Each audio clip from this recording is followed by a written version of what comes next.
phone. Here's why that's one of the most dangerous things a chiropractor can do to you. And stick around for a story showing exactly that. If you're new here, I'm also a chiropractor. And I've made a video on this exact topic before, but I think it's important to reiterate given how popular it is to see on TikTok and YouTube and other platforms. And we'll just call it the towel adjustment, or the ring dinger, or the Y strap. So many different names. All of them doing the same thing, all of them equally as stupid, all of them equally as dangerous. When I talked about it last time, people kept asking if we learned that adjustment in school, and the answer is no. And funny enough, that story I'm talking about earlier was actually from school, but we'll get into that in a little bit.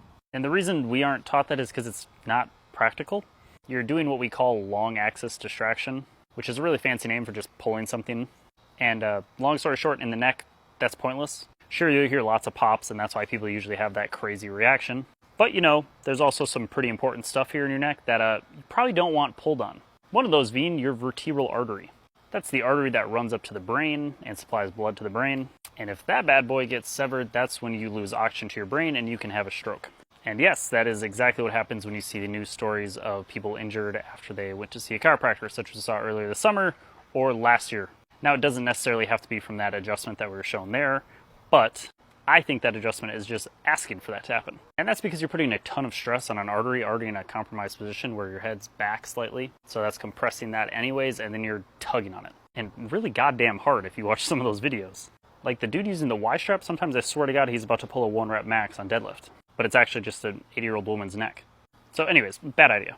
Now, for that story I referenced right away. The one time we talked about in chiropractic school was from one of my favorite professors, and he told us a story about how he never did the adjustment. However, his wife went and saw another chiropractor who did do the adjustment. He did that adjustment on his wife that day, and guess what happened? Yep, vertebral artery dissection. Wife immediately started having stroke-like symptoms and had to get rushed to the ER. She, thankfully, ended up being okay, but as you can guess, our professor was not thrilled. And he ended lecture that day by looking us all in the eyes and telling us, never ever do the towel adjustment. So that is my exact advice for you, as someone on the other side of it, is please never let anyone do that to you. I know the videos and the reactions seem like it's pretty awesome, but it is absolutely not worth the risk.